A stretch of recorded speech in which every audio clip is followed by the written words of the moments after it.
190 दिन बाकी रहे, याद है कि नहीं आपको? अब आज 19 सितंबर है।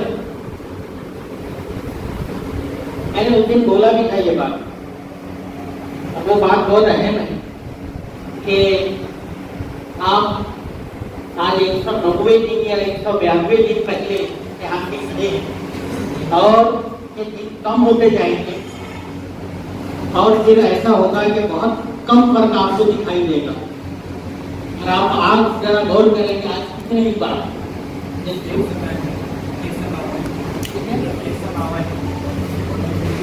तो नहीं होते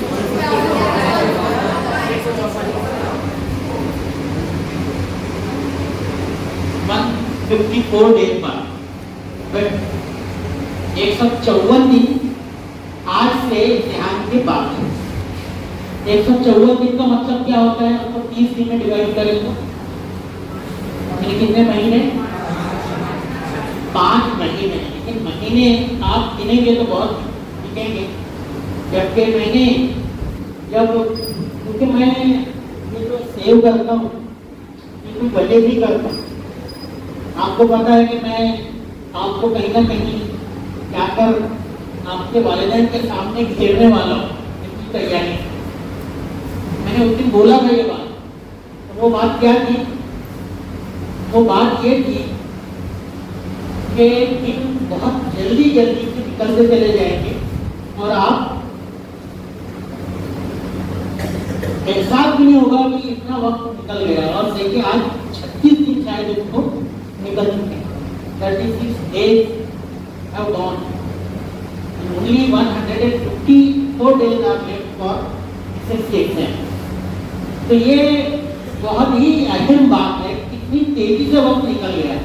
जबकि जो इन स्टूडेंट्स को जो उस दिन हाजिर थे, ये एहसास हो रहा होगा कि सर तो अभी आए थे और बोलकर गए, लगा होगा ना। लेकिन 35 दिन निकल गए, 1 महीने से भी ज्यादा अरसा आपका जा चुका है।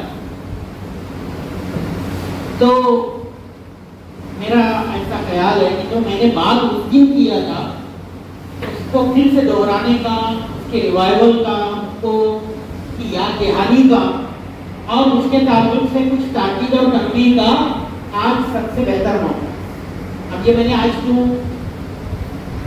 याद किया, इसकी वजह ये है जैसे अभी आसिफ सर ने इसके बारे में बताया, हालात जो भी हैं उसकी वजह से कुछ स्ट्रेंथ कम हो गई और स्ट्रेंथ कम है तो इसमें कुछ बच्चों का पढ़ाई का ऐसा नुकसान ना हो।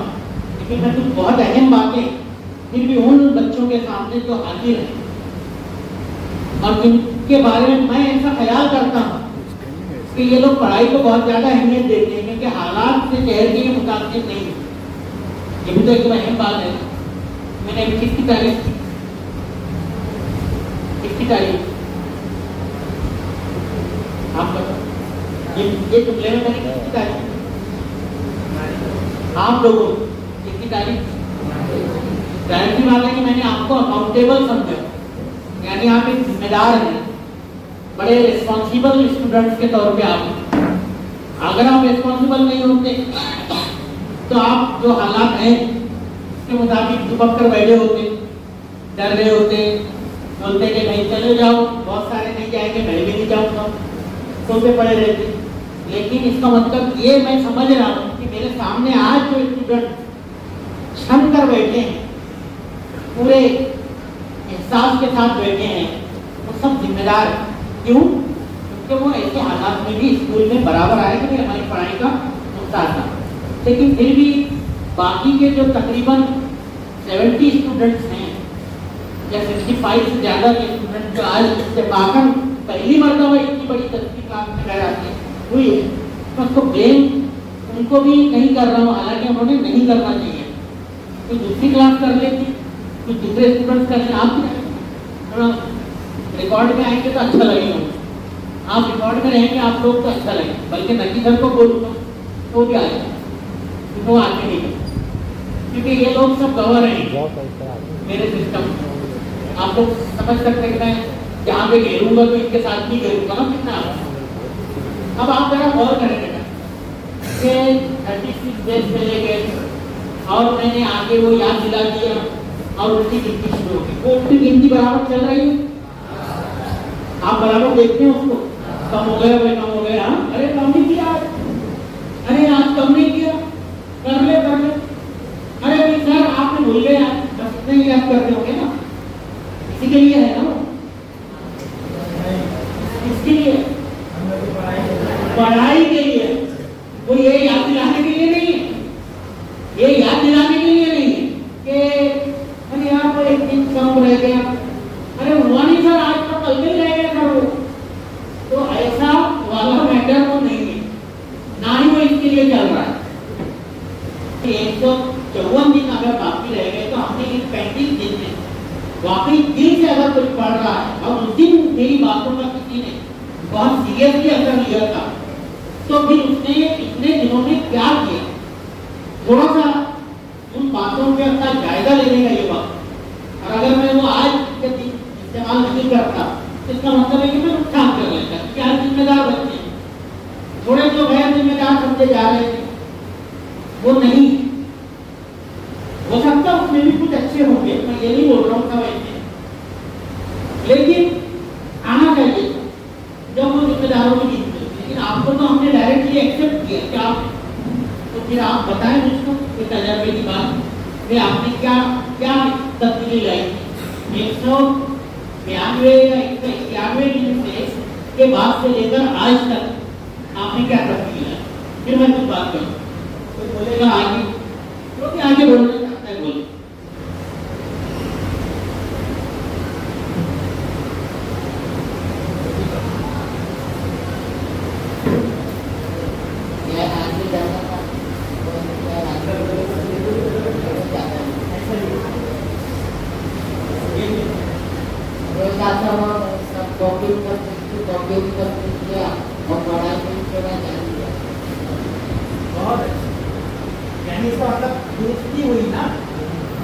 किसकी वजह से हुई वो?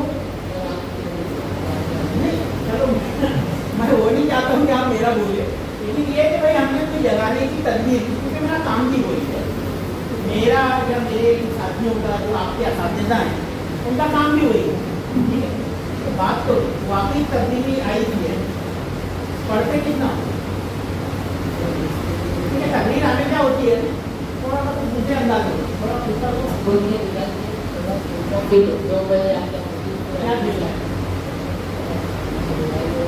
मोबाइल भी खेल, जबकि मैंने उस दिन यही बोला था कि मोबाइल पर वक्त आपको नहीं देना। नमाज पढ़ते खत्म लाते उसके बाद चलो इसमें नहीं, मुझको एक बात बता दो, दो सरगर्मियाँ ये तालिब इल्म करता है, तो वो सरगर्मियाँ कौन कौन करता है, यानी खेल में भी 3 खेल के 2 खेल के नाम दिए, इसलिए मोबाइल का फुल था, जबकि वो नहीं करता, मैंने मना किया, अभी तो आपको नहीं करना, पता उड़ाता है और कोई करता ही पता उड़ाने वाला ही अकेला है, वो करते हैं।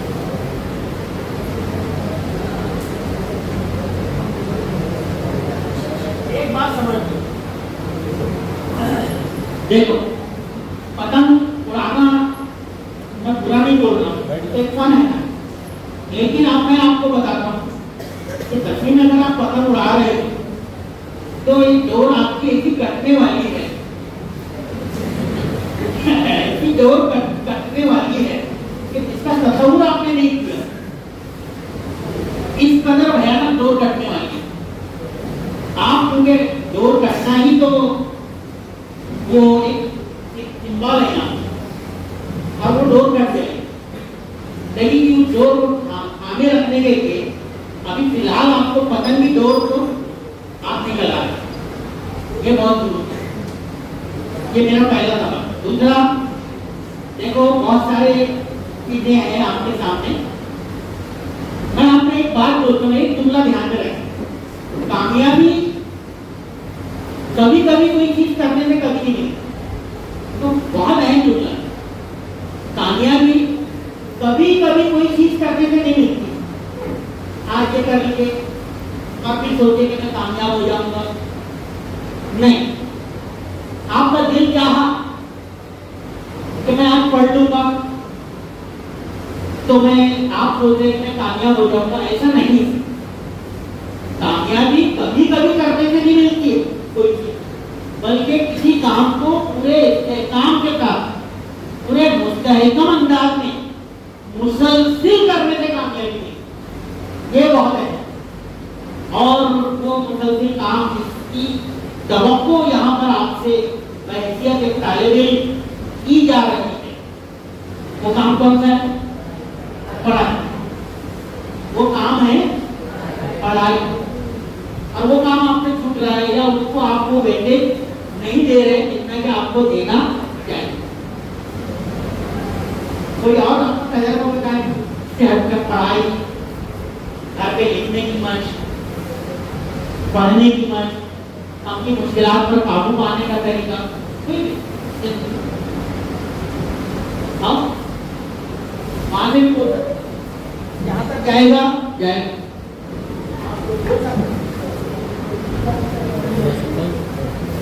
बोलो। अस्सलाम वालेकुम वरहमतुल्लाहि वबरकातुहू। मैंने अपने मास्टर शबीर फारूकी सर से एक सीख ली कि उन्होंने हमने पहले अलर्ट कर दिया 191 दिन बताकर, उसमें तकरीबन 36 दिन सर ने बताया निकल चुके। तो मैंने अपने अंदर सर की बात के बाद अपने अंदर ये इम्प्रूवमेंट लाया कि मसी सर और जहाना मिस से पूछकर मैंने अलजेब्रा का सिलेबस पहले पूछा, और फिर उसके बाद उस पर कड़ी मेहनत कर मैंने अपने ट्यूशन में टेस्ट मुकम्मल कर दिए।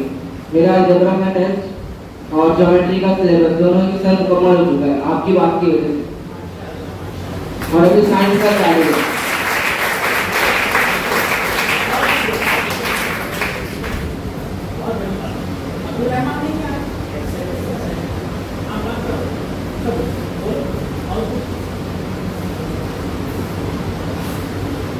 बहुत अच्छे बेटा, अल्लाह कामयाब करे तुमको।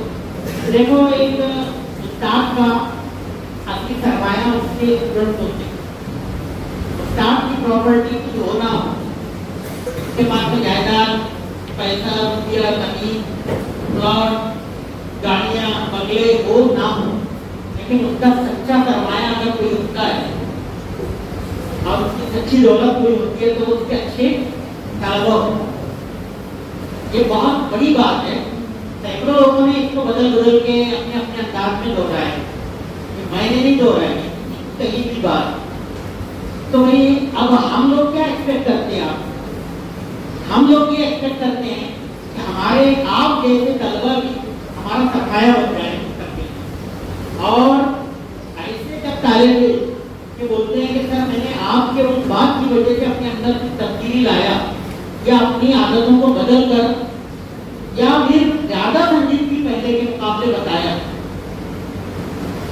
तो इसका मतलब ये कि वो हक रखता है कि वो अपने उस्ताद का कहीं सिस्टम करना है, नहीं है? और कोई बोलना चाहता है, फिर मैं कुछ बात करूंगा थोड़ी सी। कोई बोलना चाहता है?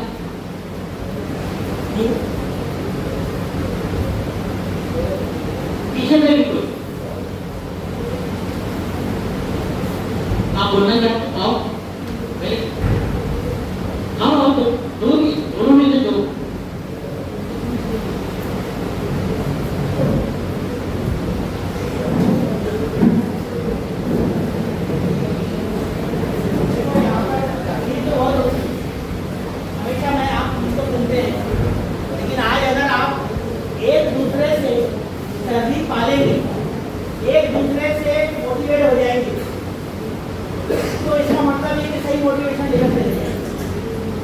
सर उस दिन के बाद से मैंने ये सीखा कि मैं चाहते थे पहले अपना टाइम टेबल बनाया हर सब्जेक्ट के लिए 2 घंटे का, और उसके बाद से आज तक मैं कंटिन्यू वही सब्जेक्ट वही टाइम टेबल पे पढ़ाई कर रहा हूँ, और आगे टाइम भी करते रहूँगा। और मैं बहुत सारे सब्जेक्ट में वो कर चुका हूँ, तो मेरी प्रैक्टिस भी उसको मैं कर चुका हूँ, और बाकी सब्जेक्ट में कर रहा हूँ। बहुत अच्छा। और कोई है बताना चाहता है जो अपना करियर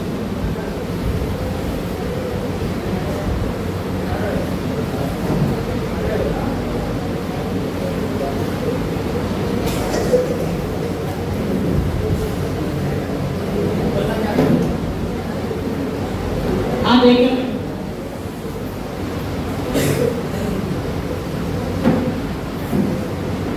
एक्चुअल क्या है ये जो अमल है ना हमारा, अगर आप अपने उस गुजरते हुए वक्त को इस्तेमाल कर लेंगे, एक नज्म भी है, एक नज्म भी है हाँ वो कि अपने वक्त को मत गवाओ अंग्रेजी में, तो उस नज्म का भी अगर सही मुताबिया कर लेंगे तो खुलासा यही है कि आप अपने वक्त को सही इस्तेमाल करके आदमी से इंसान बन गए, और कामयाबी तो आपके कदमों में पड़ी भी है। क्यों? क्योंकि आप वक्त का सही इस्तेमाल कर रहे हैं। तो ये बहुत ही अहम बात है कि आप लोग अपने वक्त का सही इस्तेमाल करने वाले बन जाए। टाइम टेबल कितने लोगों ने बनाया? मेरे हाथ में टाइम टेबल, हफ्ते पढ़ाई का टाइम टेबल कितने लोगों ने बनाया?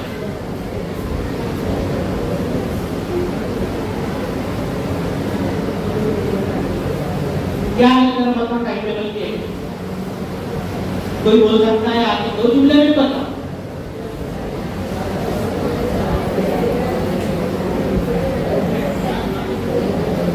सर मैं यहाँ से जाके नमाज पढ़ता हूँ, नमाज पढ़ने के बाद खाना खाने के बाद 3 बजे 4 बजे तक अलजेब्रा का, फिर उसके बाद 4 से 5 ज्योमेट्री का करने के बाद असर की नमाज पढ़ने के बाद थोड़ा टहल घूम के फिर आता हूँ साइंस का पढ़ने के बाद मगरिब की नमाज पढ़ता हूँ, उसके बाद फिर इंग्लिश का पढ़ता हूँ,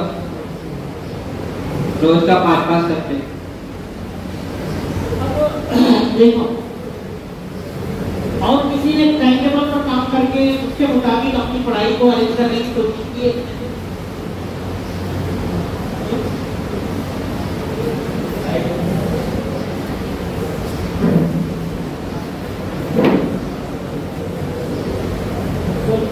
सर मैंने हफ्ते के हिसाब से टाइम टेबल बनाया, जिसके आज के दिन साइंस का, कल साइंस का, और हफ्ते के 6 दिन नेक्स्ट 1 2 दोनों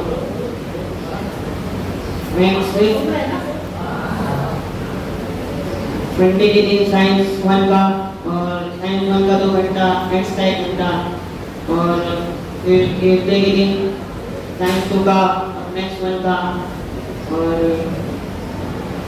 थर्सडे के दिन अरबी, उर्दू, और जुमा वाले दिन मराठी, शनिचर वाले दिन इंग्लिश।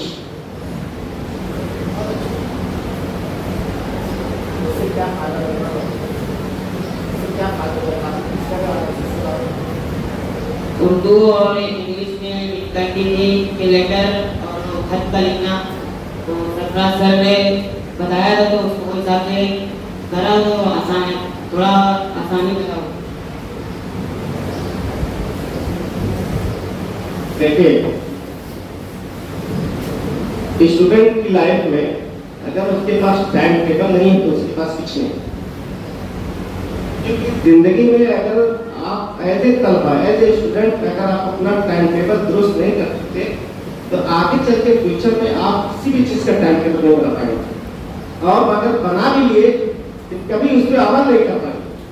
सबसे ज्यादा अमल करने की शुरुआत टाइम टेबल बनाने के बाद आपके स्टूडेंट लाइफ में ही होगी। जो स्टूडेंट जितना, इस स्टूडेंट की जितनी अच्छी प्लानिंग होगी, जितना अच्छा उसका टाइम टेबल होगा, और जितने बेहतरीन तरीके के साथ वो अपने टाइम टेबल पर अमल करता होगा, वही तलबा उतना ही बेहतरीन कामयाबी उसको मिलेगी। जितना अच्छा बेहतरीन टाइम टेबल, जितनी बेहतरीन उसमें मेहनत, जितनी बेहतरीन उसके मतलब डेली करना अमल पर तो मुसलसल अगर आप करते हैं तो आपको कोई भी जिंदगी में कोई भी काम करेंगे तो आप फेल हो जाएंगे। खासतौर से तदरीस के पीरियड में, आप लोग उस पीरियड में पेपर की तैयारी के सिलसिले में या अपने सब्जेक्ट की तैयारी के सिलसिले में या इम्तिहान के सिलसिले में इस तरह का टाइम टेबल बना के आप करेंगे तो यकीनी तौर पर आप कामयाब होंगे और बहुत बेहतरीन कामयाब होंगे। क्योंकि टाइम टेबल हमें फंक्शनल बनाता है। अगर हम जो है टाइम टेबल बना करके उससे हम जो है फंक्शनल बनेंगे, और सबसे बड़ी बात इसमें ये होती है कि हमें एक जज्बा पैदा होता है कि हमें ये करना है, इस टाइम पे करना है, उसी टाइम पे उसी जज्बे उसी लगन के साथ हमें करने के लिए टाइम टेबल साधा है। तो आप लोग का अगर टाइम टेबल बना हुआ है मुस्तैदी के साथ उस टाइम टेबल पे, चाहे वो टाइम टेबल 10-10 मिनट का हो, 20-20 मिनट का हो, आधा घंटा का हो या 40-40 मिनट का हो, सब्जेक्ट वाइज, चाहे आप डेली का बनाए, चाहे आप 4 सब्जेक्ट का आज का 4 सब्जेक्ट दूसरे दिन बनाए, लेकिन जो भी टाइम टेबल बनाए उसको मुस्तैदी के साथ उसका अलग। आप ये बात हमेशा याद रखिए, चाहे प्रोफेशनल लाइफ में या फिर प्रैक्टिकल लाइफ में या फिर बिजनेस की लाइन में या फिर तालीमी मैदान में, अगर आपका टाइम टेबल बेहतरीन है तो यकीनी तौर पर आप बेहतरीन तालिब इल्म होंगे, बेहतरीन मार्क्स के साथ आप पास होंगे, बेहतरीन बिजनेसमैन होंगे, बेहतरीन डेमोक्रेट होंगे। जिस टाइम में भी आप जाएंगे सिर्फ ये पाबंदी के साथ, अपने टाइम टेबल के साथ आप जो मुस्तैदी के साथ उस पर काम करें। इसीलिए कहा जाता है कि टाइम टेबल की तालिब की जिंदगी में बहुत ज्यादा अहमियत होती है, आपको उस पर अमल करना चाहिए। आखिरकार में टाइम टेबल की अहमियत, जरूरत और उस पर अमल करने के फवायद के बारे में आपसे बहुत अच्छी गुफ्तगू की है ना। अब इसलिए भी की है कि यहाँ पर एक तालिब इल्म ने या 2 तालिबा ने खुसूसी तौर पर अपने टाइम टेबल पर अमल करने का जिक्र किया। अब वो टाइम टेबल हमने इससे पहले किया था, इससे पहले वाले हमारे लेक्चर में, कि अगर आप टाइम टेबल बनाते हैं तो उससे आपको कुछ फवायद मिलने वाले। अभी हम टाइम टेबल से हट कर थोड़ी सी अपनी बात को आगे बढ़ाते हुए, क्योंकि हमको बहुत नतीजे पर पहुंच के आज की बात को खत्म करना है।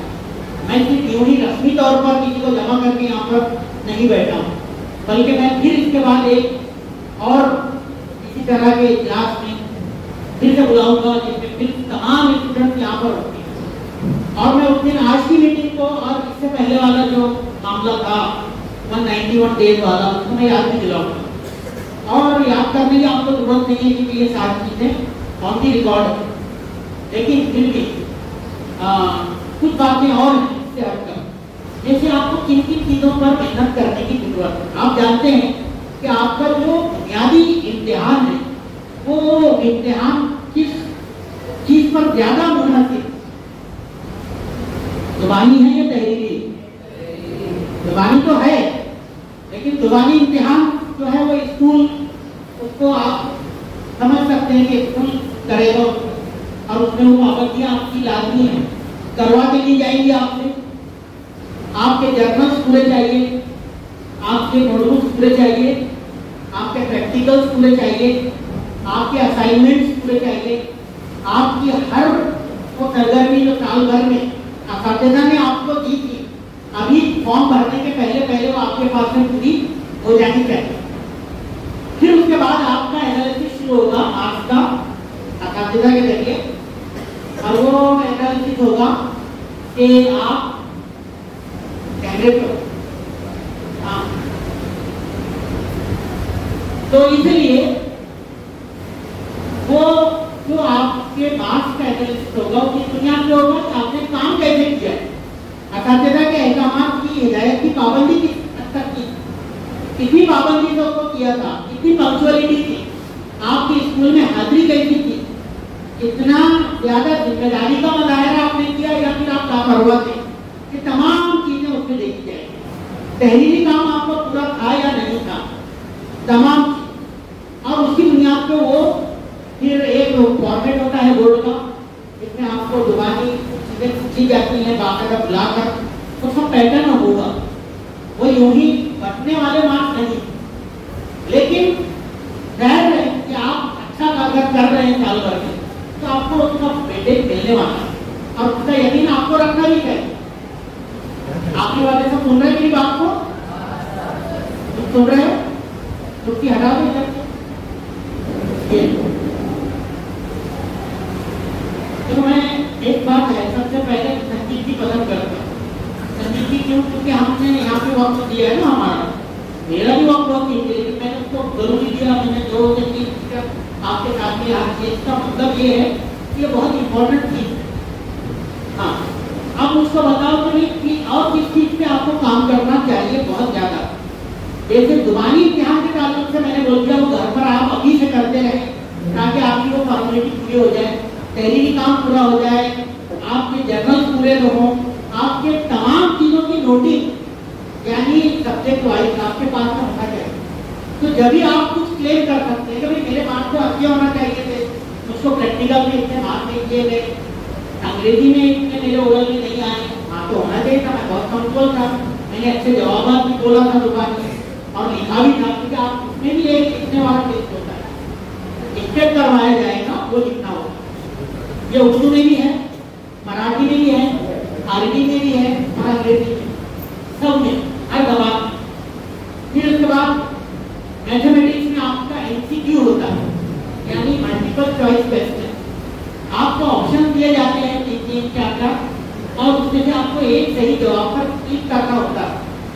तो ये वाले मार्क्स जो है उसमें आपको वो ओरल मार्क्स दिलाते हैं, किसमें? Maths 1 maths 2। फिर इसी तरीके सोशल साइंस और उसमें असाइनमेंट आपके कारोबार में जो हुए हैं।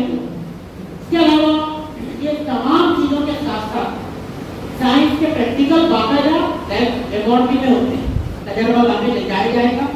बाहर से एक एग्जामिनर आएंगे, बाहर से मतलब दूसरे स्कूल के होंगे, जो सबसे पहले आपके टीचर से आपकी जर्नल मांगे। देखो मैं फिर से वहीं पे पहुंच गया हूँ जहाँ से मैंने इस बात शुरू किया। क्या मांगेंगे आपसे? जर्नल। लाओ इस बच्चे की जर्नल, ठीक है। आप कहते हैं कि बच्चा हमारा अच्छा है, मैं इसकी जर्नल देखूंगा, साइन करूंगा, फिर मैं आगे बढ़ूंगा।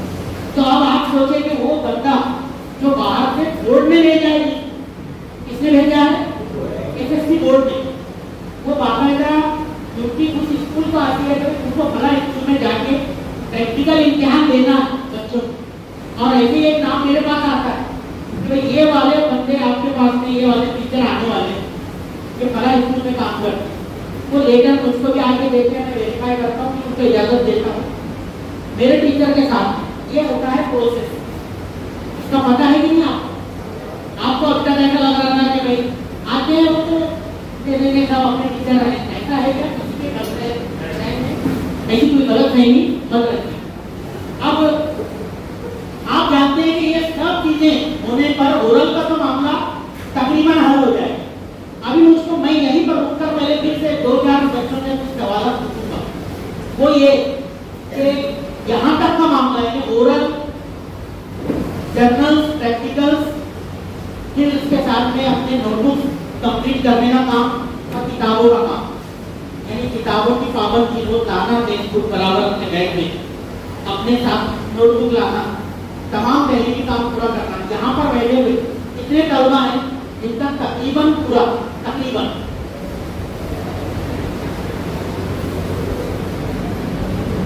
यानी सिर्फ इतने बच्चे हैं जिनका पूरा काम, फिर आप कैसे क्लेम कर सकते हैं कि आप ज्यादा कामयाबी पाएंगे? इन लोगों को कामयाबी मिलने वाली नहीं है जिनके काम नहीं है, इनके मार्क्स 20 में से जो प्रैक्टिकल या ओरल के होते हैं वो 0 होने वाले हैं। ये मैं क्यों बता रहा हूँ? क्योंकि आपको लगता है कि आसान नहीं। किसी को भी आप जरा सोचिए, क्यों नहीं देते हैं टीचर मार्क्स? आपके बारे में जब साल भर में देखते हैं कि ये लड़का 80 मार्क्स के पेपर में जाकर 5 मार्क्स देने वाला नहीं है, वो 20 में से 18 आपको क्यों दे? जब 80 में से 5 देने के आप काबिल नहीं है तो वो बोर्ड उनसे सवाल पूछेगा कि तुम बेवकूफ थे जो तुमने 20 में से उसको 18 दे दिए और ये 80 में से 4 मार्क्स नहीं ले पा रहा है। तो इसलिए वो क्या करते हैं, साल भर का वही परफॉर्मेंस देखते हैं और उसी पर आपको क्या करते हैं, मार्क्स देते हैं। तो तो इसीलिए आपके मार्क वहाँ पे 0 से 2 होते हैं और 2, 4, 5 पे जाके खत्म होते हैं। तो इसीलिए आपको ये ध्यान में रखना चाहिए कि आपका तहरीरी काम, जर्नल, साइंस के प्रैक्टिकल आपके पास में खरीदे हुए हो, पूरे हो, हर चीज लिखी हुई हो और साथ में चेक की हुई हो टीचर के जरिए, क्योंकि वही जाने वाले एक्सटर्नल एग्जामिनर के सामने। ये सबके पास पूरा है। जून आने वाला है हर एक की जिंदगी में, और ये जून बड़ा दर्दनाक भी हो सकता है, बड़ा खुशगवार भी हो सकता है। ये जून जो है, जून 2025, ये दर्दनाक हो सकता है आज से 7 महीने बाद या 8 महीने बाद। इस जून में जब महीने ही आ रहे हैं आपको रिजल्ट, तो ये दर्दनाक हो सकता है कि आपके लिए बुरी खबरें लेकर आएगा रिजल्ट, खराब रिजल्ट, या फिर आपकी जिंदगी में अच्छी खबरें लाएगा, अच्छे रिजल्ट की शक्ल। आप कौन सा रिजल्ट पसंद करते हो, कौन सी खबर? तो आप ये जो जिस तरीके का अभी आपने खामोश दिखाई है जर्नल के मामले में, तहरीरी काम के मामले में, नामुमकिन है आपका पास। आप पहले ज्ञान के फॉर्म ही नहीं भर पाए। पहला मतलब है मतलब के पास से गुजर कर जाना है कि भाई मैंने सब ओके कर दिया, तो ठीक है आप करके बताएं। अब 1 हफ्ता यहाँ से आपको देता हूँ आपके काम पूरा करने के लिए। ये जब जिम्मेदारों का ये आलम है, तो वो जो गैर जिम्मेदार या बेफिक्र लोग हैं जो आज नहीं आए हैं, उनका क्या आलम होगा ये समझने की बात है।